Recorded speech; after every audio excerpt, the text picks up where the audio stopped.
Les pido que abran sus Biblias en el libro de Apocalipsis capítulo 16 y vamos a terminar con la batalla del Armagedón, o en otras palabras, lo que se conoce como la Tercera Guerra Mundial. Habíamos mencionado anteriormente que de acuerdo al Instituto para la Investigación de la Paz en Suecia, Estocolmo, Suecia, se calcula que en los 6,000 años de historia han habido 25 años de paz. Esta investigación es bastante exhaustiva de parte de este Instituto para la Investigación de la Paz, y esto nos habla de una forma dolorosa, patética, de que la historia del ser humano ha sido una historia de guerras. El hombre contra el hombre, la mujer contra el hombre contra la mujer, el esposo contra la esposa, los hijos contra los padres contra los hijos, el pueblo contra el gobierno contra el pueblo, etcétera, etcétera, etcétera. Este fenómeno de discrepancia, de odio, de rencor, de venganza dentro del ser humano, los sociólogos, los psiquiatras, los psicólogos, los antropólogos han tratado de poder deducir las causas de por qué el ser humano no puede vivir en paz. ¿Qué es lo que nos impele, lo que nos mueve a que lleguemos, como estamos a punto, de nuestra autoextinción, de nuestra autodestrucción? Una de las características más notables del ser humano y más psicópatas y más enfermizas es lo que la Biblia precisamente describe como que el ser humano es un ser autodestructivo y que es mentira bíblicamente que la razón guíe al ser humano. No es cierto que seamos seres guiados por la razón, somos seres guiados por las pasiones. Tú le preguntas a una persona que fuma, oye, ¿tú no sabes que al fumar estás afectando tu laringe, tu garganta, tu tráquea, tus pulmones, alvéolos pulmonares, tu estómago, tu hígado, tu sistema nervioso, tu sangre, etcétera, etcétera? Y te va a contestar la persona, sí. Aún en las cajetillas de cigarros dice, este producto es nocivo para la salud. Entonces, ¿por qué lo sigues haciendo, Pancho? Y te va a contestar, porque me gusta. Oye, ¿tú no sabes que el alcohol puede llevarte a una cirrosis, a destruir tu hígado? Puedes acabar divorciado, abandonando a tus hijos, terminar con tu trabajo, con tu salud. Sí. Entonces, ¿por qué al saber que nuestra razón me dice, esto que estoy ingiriendo como humo, este alcohol, está afectando completamente no solo mi vida, sino la de las personas más cercanas a mi vida, ¿por qué lo sigo haciendo? ¿Por qué tengo que fumar marihuana, heroína, inyectarme? ¿Por qué, teniendo una esposa tan linda, unos hijos, un trabajo, tengo que estar viendo a otra mujer que no es mi esposa? Como dice Salomón en Proverbios capítulo 6, ¿por qué, hijo mío, andarás tras la mujer ajena? Porque el que comete adulterio destruye su alma, infecta su alma y su vergüenza le seguirá. Somos seres autodestructivos que hacemos, sabiendo que nos hacemos mal, lo hacemos de todas maneras. Este dilema del ser humano entre la razón y las pasiones se describe con una claridad tremenda en el capítulo 7 de Romanos. Lo voy a leer rápidamente, bueno, lo voy a enunciar y dice así. Dice Romanos 7, el apóstol Pablo hace 2000 años, antes de Freud, antes de Jung, antes de todos los que han tratado de buscar el problema humano. Y dice Romanos 7, porque he descubierto, dice Pablo, que el bien que quiero no lo hago, sino el mal que no quiero hacer, eso hago. Entonces encuentro que hay algo dentro de mí que mora dentro de mí de mal, que me arrastra. Mi mente me dice, no fumes, no adulteres, te estás haciendo mal, pero hay algo que es más fuerte que mi razón, que mi conocimiento, que me está dando la conciencia, que me lleva cautivo al pecado. Y el mal que no quiero hacer, eso es. Yo no quería caer en adulterio, pero caí en adulterio. Yo no quería acabar siendo alcohólico, pero acabé siendo alcohólico. Y todo comenzó con el primer cigarro que fumaste, con la primera copa que tomaste, con la primera mirada que quitaste de tu esposa y la pusiste en otra mujer o en otro hombre, en este caso siendo mujeres. Entonces, esta situación de contradicción en la que estamos de alguna forma, muchas veces hasta inconsciente ya haciéndonos daño, pues lo han tratado de explicar. William Shakespeare dijo, pues se le llama el defecto trágico en su famosa obra de Hamlet. Ser o no ser, he ahí el problema, escribió Shakespeare. Luego vino Carlos Marx, no, el problema está en la lucha de clases.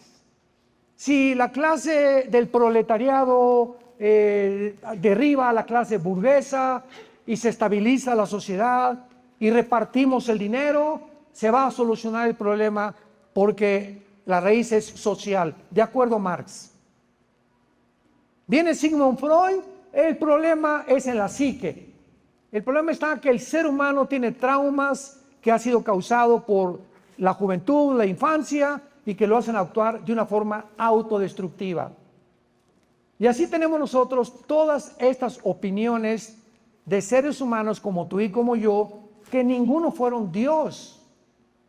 Fueron seres pensantes como tú y como yo, tratando de descubrir qué es el problema básico, real del ser humano. Dios nos deja las Sagradas Escrituras, la Biblia, donde encontramos el diagnóstico de Dios. Lo que Shakespeare le llamó el defecto trágico, lo que Marx le llamó la lucha de clases, lo que Sigmund Freud le llamó el problema de la psique o el problema mental. La Biblia tiene una sola palabra que es pecado. ¿Qué es el pecado? Simplemente una fuerza interna maligna que la tenemos desde que nacemos.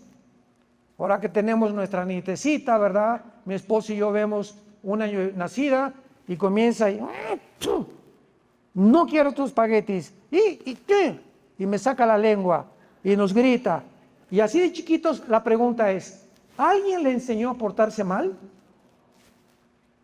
Ya nacemos con la tendencia a la rebelión. Nacimos gritando del vientre de nuestra madre, llorando, protestando desde que nacimos para que nos trajeron al mundo. Tal vez sería la traducción de lo que los lloridos de un bebé proyectan cuando acaba de nacer. Nacemos llorando en rebelión, vivimos llorando y morimos en rebelión y morimos llorando. En un mundo completamente que nos sentimos que no es nuestro mundo, que nos sentimos mal, que ya ojalá que todos queremos justicia, hasta los ateos, todos queremos que se acabe el dolor, que se acabe la enfermedad, y buscamos la razón entre nosotros y nunca la vamos a encontrar, porque solamente Dios puede revelarnos el problema humano. Y así es efectivamente como la Biblia escribe desde hace más de 2500 años que el mundo va a terminar cuando todas las naciones se reúnan para apoderarse del centro principal del petróleo en el mundo, que se encuentran debajo de 3 naciones: Irak, Siria, Arabia Saudita, donde el 65% de las reservas petroleras del mundo se encuentran en esta zona geográfica. Y ahora con la guerra de Ucrania se ha visto mucho más claro el problema de la ausencia del petróleo. Cuando ya Rusia cierra la llave, cuando está privando de gas a Europa, ya ahora hace algunos meses Israel le está subsidiando el gas a Egipto y el petróleo también, En Estados Unidos están tratando de bombear más. Fue el presidente Biden a Arabia Saudita hace algunos meses a rogarle al jeque, por favor, señor jeque, produzca más petróleo. Y el jeque de Arabia Saudita se volteó y le dijo a Biden, no, cállese y váyase a su país. Así, con estas palabras: no voy a producir ni un solo litro de petróleo. Señor Biden, Estados Unidos ya no nos asusta. Usted tiene una personalidad muy contradictoria, porque usted me maldijo hace 4 o 5 meses, llamándome asesino y verdugo. Y ahora viene a decirme, a rogarme de rodillas, que produzcamos petróleo. Pues no lo vamos a hacer. Entonces el petróleo se ha vuelto otra vez en un petrodólar. Ojalá que ya, ¿verdad?, no venga este cambio tremendo en el que cambien el dólar como moneda internacional, o va a hundir a casi todo el mundo en problemas. Pero esta es la realidad de lo que va a suceder. Muchas gracias. Yo les agradecería que me lo prepararan. Sí, porque aquí no puedo. Uno de crema y la mitad de Splenda. Postre no, ¿eh? Muchas gracias, Humberto. Bueno, así está la situación. Entonces, la Biblia termina así, de esta manera, donde se reunirán las naciones del mundo alrededor del Medio Oriente. Y ahorita el problema que hay entre Estados Unidos precisamente es que si Estados Unidos quiere conquistar el mundo, si el Oriente quiere conquistar el mundo, Rusia o China, forzosamente, ya sea el Occidente o las naciones del Oriente, necesitan el control del Medio Oriente. Porque el que tenga el control de las mayores reservas petroleras del mundo, como lo dedujo Saddam Hussein en la guerra de 1990-91, en el siglo pasado, en Kuwait, que dijo Kuwait, me voy sobre Kuwait, pongo de rodillas a Kuwait, me apodero del petróleo y pongo de rodillas al mundo para yo convertirme en el dictador mundial. Desgraciadamente, Hussein no sabía que no era el tipo, él no era el anticristo, y que las naciones no se iban en ese tiempo a quedar cruzadas de brazos. Se formó una coalición por el presidente papá George Bush de 29 naciones, sacaron a Hussein de Kuwait.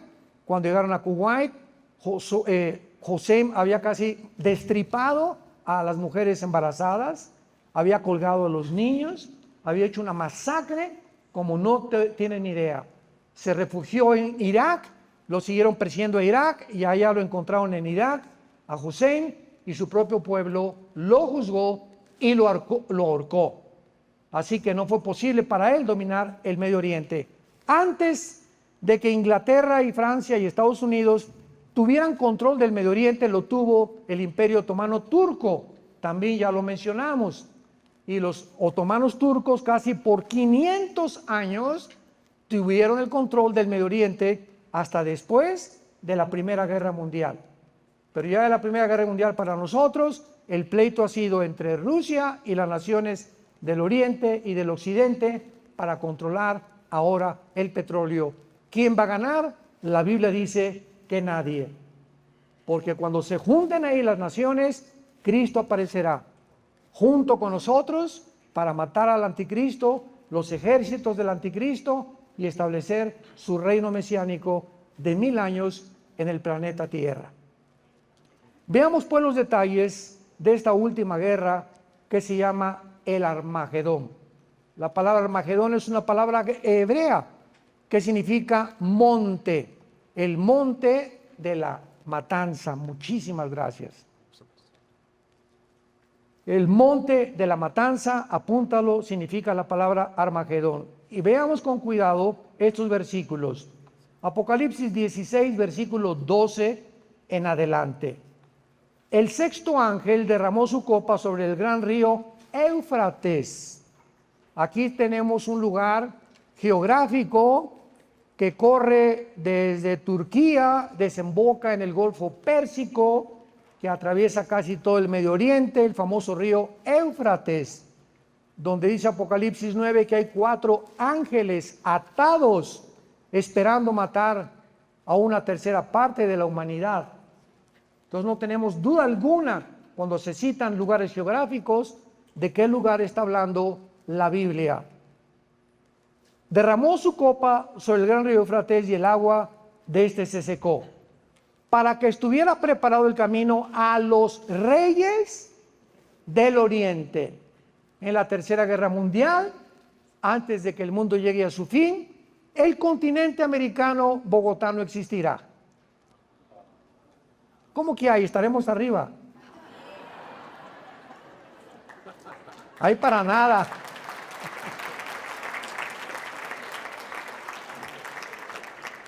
Ni México, ¿verdad? Desde Alaska. ¿Por qué decimos esto? Porque vamos a ver a continuación que las primeras explosiones nucleares van a morir la cuarta parte de la humanidad. En el cuarto sello, Apocalipsis capítulo 6, lo vamos a leer más adelante. Ahorita somos 8,000 millones de personas aproximadamente. Una cuarta parte, estamos hablando de 2,000 millones de personas. Ahora, desde Alaska hasta la Patagonia, el continente americano tiene aproximadamente 1,000 millones, 1,100 millones de seres humanos.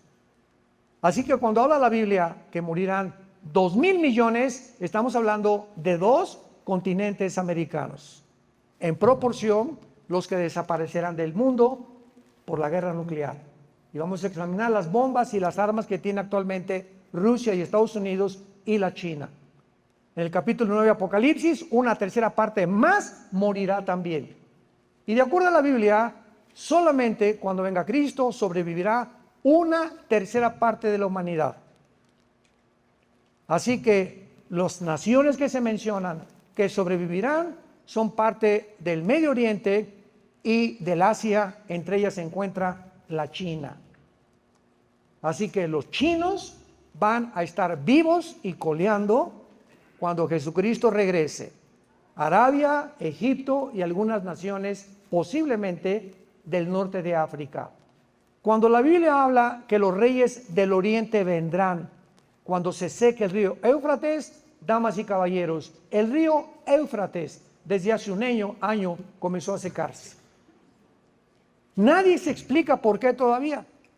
Métete a investigar y se está secando el río Éufrates, que exactamente divide el Medio Oriente del Asia. Y todo el río Éufrates y el río Tigris son los 2 ríos que se mencionan al principio de la Biblia en Génesis capítulo 2, junto con otros 2 ríos que se supone que uno es el Nilo, pero otros que desaparecieron después del diluvio universal. Cuando habla de los reyes del Oriente, estamos seguros que está hablando de China, Finlandia, Indonesia, Singapur, Vietnam, etcétera, etcétera. Toda esa zona, Japón, que pertenece al Oriente. Entonces se va a formar, de acuerdo a la Biblia, una confederación política de gobernantes del Medio Oriente que no se someterán al anticristo. Esto es interesante, porque muchas veces creemos que el anticristo gobernará el mundo entero, porque dice sobre todo lengua y nación, pero del territorio del gobierno del anticristo. Es lo que no hemos estudiado más profundamente, porque la Biblia dice también en Daniel 11, 40 al 45, que va a derribar a Egipto al final y que van a escapar Jordania de las manos del anticristo.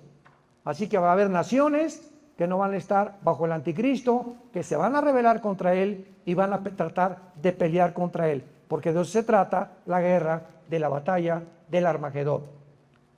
Entonces, versículo 13, vi salir de la boca del dragón, que es Satanás, y de la boca de la bestia, que es el anticristo, y de la boca del falso profeta, 3 espíritus inmundos a manera de ranas. Aquí vemos la Trinidad diabólica, pues son espíritus de demonios que hacen señales y van a los reyes de la tierra en todo el mundo para reunirlos a la batalla del gran día del Dios Todopoderoso. La Biblia dice, sin ningún lugar a dudas, que mientras más nos acercamos al final de la historia, todos los gobernantes del mundo comenzarán a ser influidos por ángeles caídos y por demonios. Porque observamos que van a ser influenciados por entidades espirituales y serán el mundo espiritual de los demonios y de los ángeles caídos los que los motivarán, influenciarán para que vengan al Armagedón y los reúnan en Israel, en el valle del Megido. Ahí estuvimos hace un mes que regresamos de Israel, o 2 meses, y estuvimos en ese valle impresionante, el valle del Megido, donde Napoleón Bonaparte dijo estas palabras cuando estuvo en Israel. Napoleón dijo: aquí, al ver el valle del Megido, estoy seguro que será la Tercera Guerra Mundial. Entonces, esto es muy, muy peligroso, porque por eso 1 Timoteo 2 se nos manda orar por nuestros gobernantes. Oren por el presidente de Colombia. Es nuestra obligación y responsabilidad. Por los senadores, los diputados, hagan lo que hagan, tenemos que orar por ellos, para que de alguna manera la maldad que pueda ser desencadenada por las influencias espirituales que los gobernantes puedan tener a través de nuestra oración, impidamos que la corrupción aumente. Porque es lo que hace la oración unida de la iglesia. Detiene de alguna forma misteriosa la corriente de la maldad. Y cuando la iglesia desaparezca, segunda de Tesalonicenses capítulo 2, porque ahorita lo que detiene el misterio de iniquidad es la iglesia, a través del Espíritu Santo. Y cuando nos vayamos en el arrebatamiento, se van a desbordar todos los diques y todas las barreras que hasta este momento no se han desbordado. Imaginémonos, si ahora la maldad se encuentra como se encuentra y al grado que ha alcanzado, imaginémonos cuando desaparezca la iglesia. Y Jesús dijo que la iglesia, recuérdalo, es la sal del mundo. Una sal sirve, ¿verdad?, para impedir la corrupción de la carne, porque si le pones sal a la carne, se tarda más en echarse a que se corrompa. Entonces la iglesia no fue enviada al mundo para acabar con el mal. Nunca vamos a acabar con la prostitución, ni con los crímenes, ni con los latrocinios, ni con los malos gobiernos. El papel de la iglesia no es terminar el mal. Eso será cuando Jesucristo regrese. Porque hay una teología que no es bíblica, que dice que la iglesia va a conquistar el mundo y que cuando acaba la maldad y cuando acabemos con la maldad, Cristo regresará. No sé tampoco en qué Biblia lo encontraron. Pero hay tantas enseñanzas que se dicen por todos lados. Pero nosotros somos la sal de la tierra y somos, escucha esto, la única lámpara del mundo. Tú eres la única luz de tu familia. La única luz en tu trabajo. La única luz en tu escuela. La única luz en tu bufete jurídico, en tu clínica, en tu consultorio médico. Somos la única luz que hay. Y si nosotros, que somos la luz del mundo, que reflejamos la luz de Dios a través de nuestro testimonio, nos escondemos debajo de la mesa, una luz no se esconde de la mesa, sino que se pone arriba para alumbrar alrededor. Entonces, si tú llegas a tu trabajo y no es cierto que soy cristiano. Oye, es cierto que mi novia ya se acuesta con su novio, ¿por qué tú tampoco, Conchita, tienes relación con tu novio? Ay, pues ya nos dijeron que eras cristiana, ¿verdad? Ay, no es cierto, ¿quién les dijo? Cuando comenzamos a atemorizarnos por la opresión del mundo, porque no queremos ser diferentes al mundo y seguir la corriente del mundo, hemos perdido la luz. Hemos perdido nuestro primer amor. Y le dice Cristo a la iglesia de Éfeso: quitaré la lámpara, quitaré tu testimonio y vendrá la oscuridad a tu vida, a tu familia, a tu casa y a tu trabajo. Porque amaste más la gloria de los hombres que la gloria que viene de Dios. Versículo 15, y dice Dios: he aquí yo vengo como ladrón. Bienaventurado el que vela y guarda sus ropas para que no ande desnudo y vean su vergüenza. Y los reunió en el lugar que en hebreo se llama Armagedón, o en el monte de la Matanza, o en el valle del Megiddo, en otras partes de la Biblia. Muy bien. Hagamos un recuento rápido de la historia. La primera bomba atómica soltada sobre Hiroshima se llamó Little Boy, o el pequeño niño. Fue llevada por un bombardero B-29 norteamericano y la bomba atómica pesaba 3 toneladas, con el poder explosivo de 12.500 toneladas de dinamita. 12.500 toneladas de TNT. En la zona cero, o sea, venía el avión Enola Gay, bombardero B-52, y escogieron Hiroshima y Nagasaki, los norteamericanos, los ingleses, inclusive los rusos, que fueron la coalición que se formó contra Italia, Japón y Alemania, y determinaron que la soltaran arriba de Nagasaki de Japón, que son 2 puertos japoneses que no tenían mucha gente, pero que serviría como una detención y como una venganza del ataque de Pearl Harbor en Hawái en 1940 por los japoneses, que acabaron con casi toda la marina y portaaviones y destroyers de Norteamérica. Fue un caos. El presidente Truman se levantó y dijo: entramos a la guerra. Estados Unidos entró a la Segunda Guerra Mundial después del bombardeo y de la masacre en Pearl Harbor. Entonces escogieron 2 puertos, Hiroshima y Nagasaki, y la bomba se suelta. Escuchen esto, la bomba atómica no tocó el suelo. La bomba atómica explotó a 500 metros antes de tocar el suelo. Así fue como el doctor Roberto Oppenheimer y Enrico Fermi de Italia la diseñaron y la fabricaron. Les recomiendo hasta ahorita la película de Oppenheimer. Ayer la vimos, que dura 3 horas, así que ten paciencia, pero explica todo cómo se formó la bomba atómica. Está muy buena en cuestión histórica y nos muestra la personalidad de Oppenheimer, cómo después de que ayudó a que ya Estados Unidos ganara la guerra, lo comienzan a perseguir echándole la culpa que era comunista, a su matrimonio. Así es el mundo. Los que el domingo te alaban, te crucifican el viernes. Maldito el hombre que confía en el hombre. Entonces explota y alcanza más de 3.000 grados centígrados en cuestión de segundos. Explota 500 metros y en menos de 5 segundos alcanza 3.000 grados y queda completamente devastada una zona de más de 25-30 kilómetros de la zona cero. Más de 80.000 japoneses mueren instantáneamente y se inicia una tormenta de fuego y de incendios que duró 6-8 horas aproximadamente.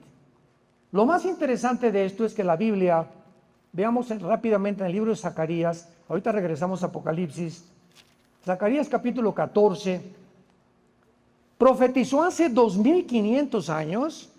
Damas y caballeros, la Biblia profetizó hace 2.500 años los efectos que tendría una explosión nuclear, cuando ni siquiera la pólvora se había descubierto. Zacarías 14, versículo 12. Y esta será la plaga con que herirá Jehová a los pueblos que pelearon contra Jerusalén. Escucha. La carne de ellos se corromperá estando ellos sobre sus pies.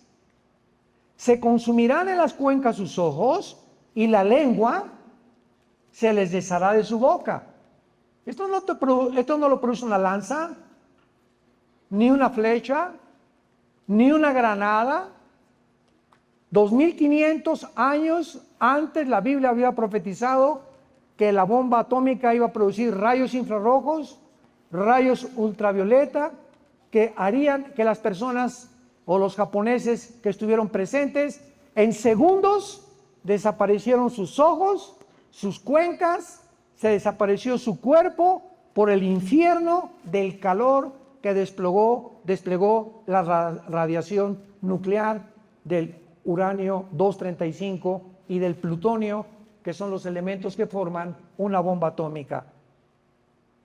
75 años más tarde, después de la Segunda Guerra Mundial, el científico alemán Robert Oppenheimer, quien fue director del proyecto Álamos en Nuevo México, todo esto está en la película, está muy bien documentada la película, le preguntaron, y está en la película, el presidente de Estados Unidos le dice, lo invitó a la Casa Blanca, oiga, tenemos que fabricar más bombas. O sea, ya estaban los americanos contentos de que pues firmaron la paz los japoneses, se terminó la Segunda Guerra Mundial, gracias, y esta fue la filosofía que tuvieron. Más vale que mueran 160,000 japoneses a que hubieran muerto más de 1 millón. Con la bomba atómica detuvimos la guerra. Si la bomba atómica no hubiera sido soltada, hubieran muerto más de 1 millón de personas. Si tú fueras presidente de un país, ¿qué decisión hubieras tomado? Decisiones morales importantísimas para poder determinar realmente cómo dirigir y cómo terminar una guerra. Oppenheimer le dijo al presidente Truman, discúlpeme, yo no vuelvo a involucrarme en ninguna fabricación de ninguna bomba. Anteriormente, Einstein, ahí sale en la película también de Oppenheimer, Einstein tiene una conversación secreta con Oppenheimer y después dicen qué fue lo que platicaron, pero Einstein cuando le propusieron involucrarse en el proyecto Alamos, él se negó y le mandó una carta al presidente de Estados Unidos, Einstein diciéndole, yo sé que cuando funcione la fisión nuclear y produzcamos la reacción del átomo, el mundo se cubrirá de tinieblas.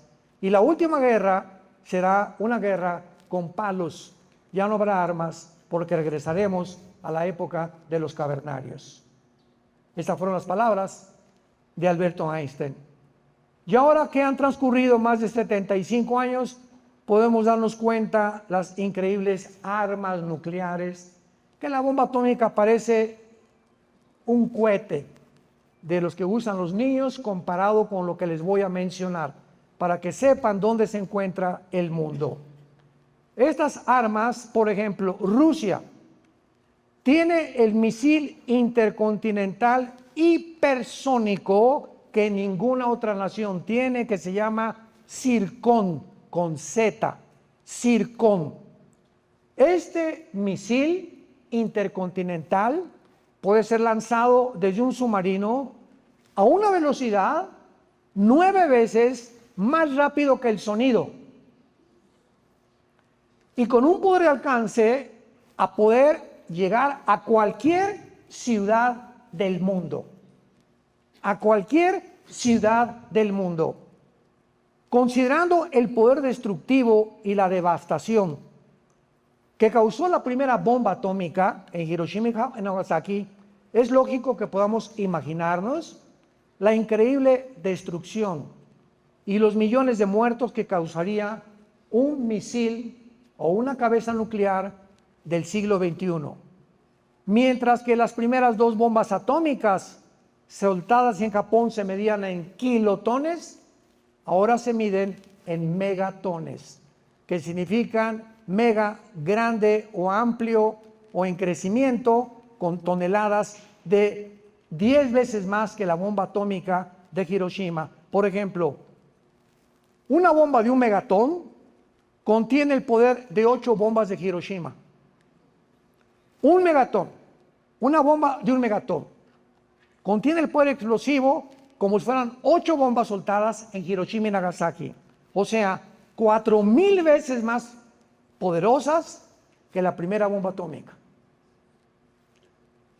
Actualmente vemos nosotros de que ya no tendríamos que preocuparnos de sobrevivientes ni heridos, porque no habría sobrevivientes.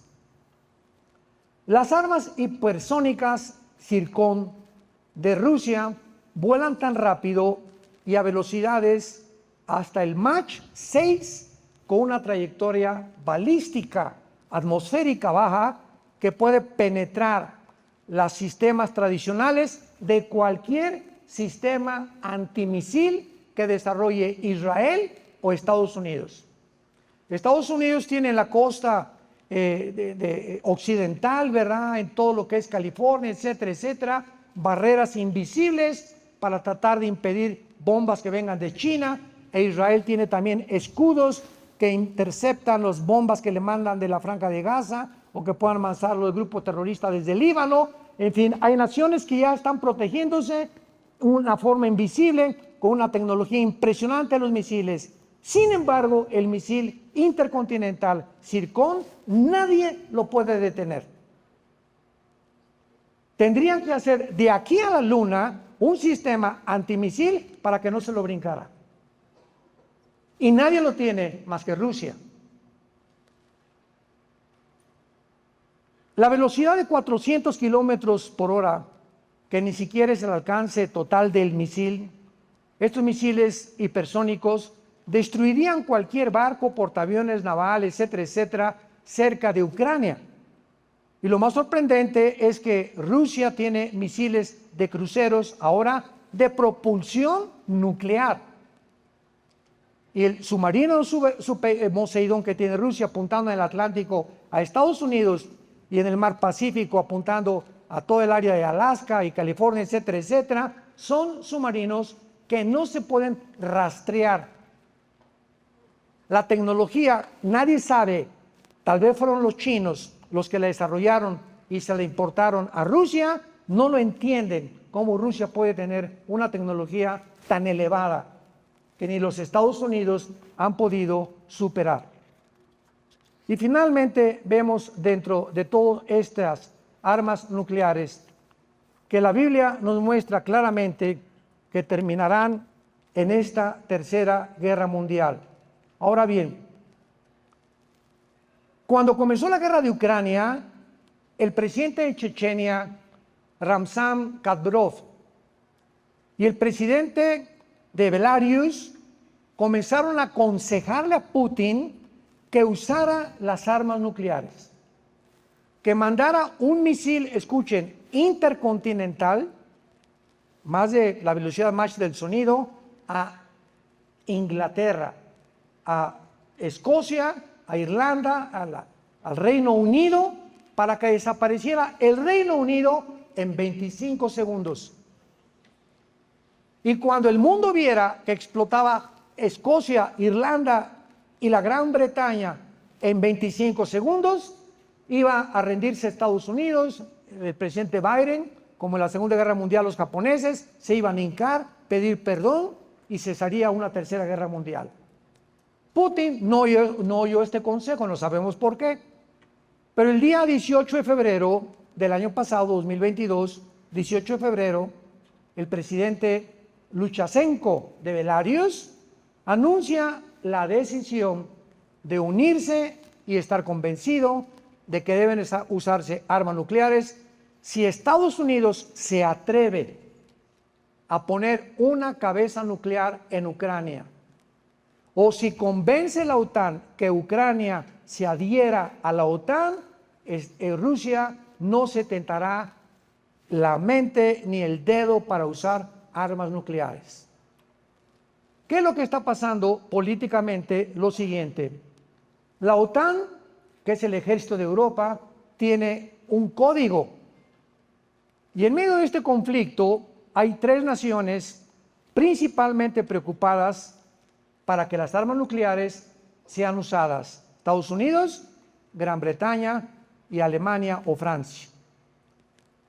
Si Rusia usa cualquier arma atómica contra Ucrania, o por accidente un arma nuclear cae en Ucrania, aunque Ucrania no pertenezca a la OTAN, el artículo 5 de la OTAN dice lo siguiente, escucha esto. La única vez que este artículo ha sido invocado fue en septiembre del 2001, cuando el ataque terrorista a las Torres Gemelas en Estados Unidos. Y de la misma manera, dice el artículo, si Rusia inicia un ataque nuclear contra Ucrania, aunque Ucrania no pertenece a la OTAN, por la proximidad que tiene Ucrania de Polonia, de Rumanía y de las naciones cerca en su frontera, la explosión nuclear en Ucrania correría la radiación a Polonia, a Rumanía, etcétera, etcétera, y son naciones que pertenecen a la OTAN. Y eso le daría a la OTAN el derecho de atacar Rusia. Aunque no sea directamente contra Ucrania, la simple radiación involucraría, porque la ley dice así: cualquier proximidad que tenga una nación aliada a la OTAN, la radiación se esparciría a las naciones vecinas, por lo que las naciones de la OTAN tendrían que responder inmediatamente. La OTAN dice: si tú tocas a España, si tú tocas a Alemania, tocas a Francia, tocas a todas las naciones de Europa. Entonces, Rusia no puede nuclearmente atacar a Ucrania, porque si lo hace, no sabemos, posiblemente sea la causa o la chispa que produzca la guerra mundial o la tercera guerra mundial.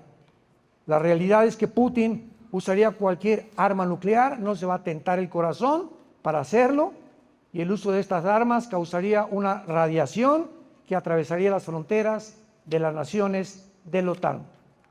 Muy bien, cuando nosotros vamos a Isaías capítulo 13, vamos a algunos pasajes del Antiguo Testamento, veamos rápidamente, para terminar, de qué manera hace más de 2500 años los profetas del Antiguo Testamento anunciaron al mundo cómo iba a terminar.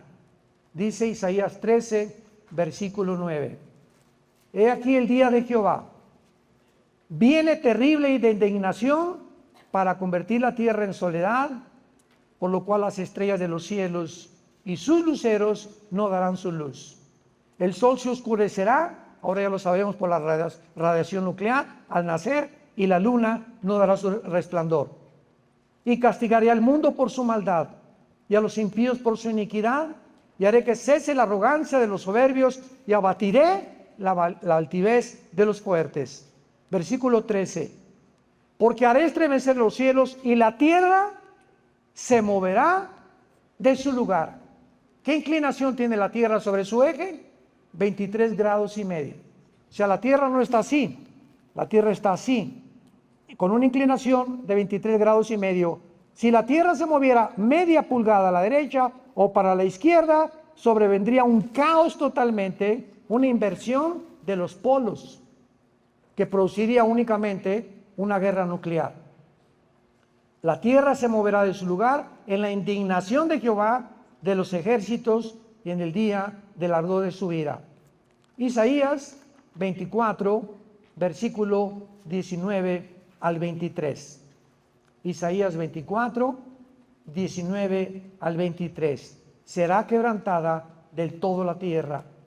Enteramente desmenuzada será la tierra en gran manera, será la tierra conmovida.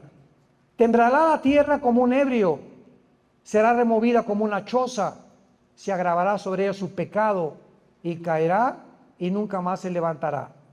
Acontecerá en aquel día que Jehová castigará al ejército de los cielos en lo alto y a los reyes de la tierra sobre la tierra.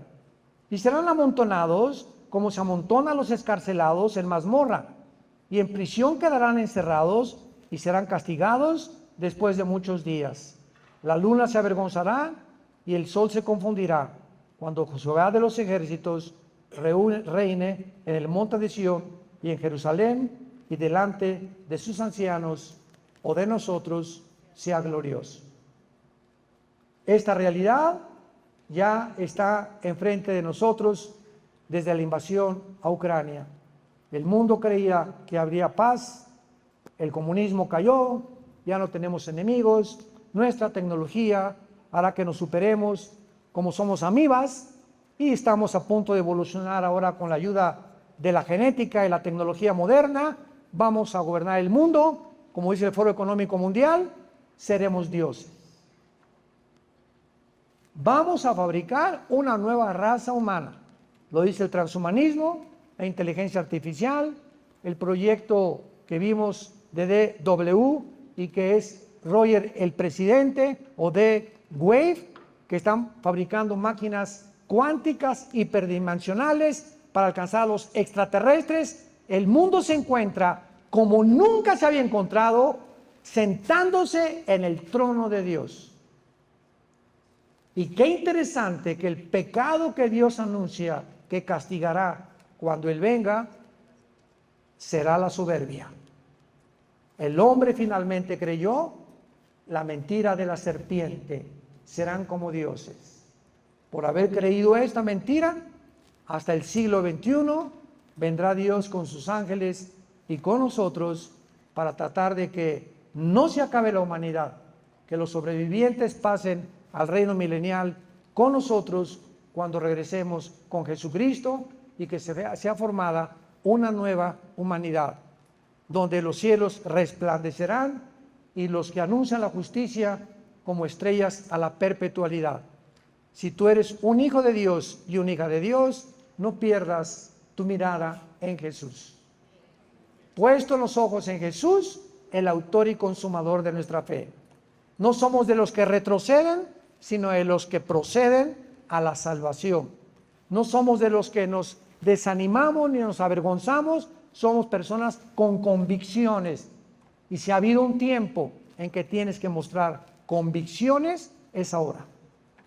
Y yo te pido en esta tarde, antes de despedir este seminario, que te arrepientas de tus pecados, que te vuelvas a Dios con todo tu corazón, que le pidas perdón a tu esposa, a tu esposo, a tus padres, a tus hijos, si tú has pecado en contra de ellos, que devuelvas el dinero que debes o el dinero que te has robado, que tengas la convicción de que Dios te puede ayudar a salir del pozo de una desesperación que tal vez te encuentras, porque tus pecados te llevarán al juicio final.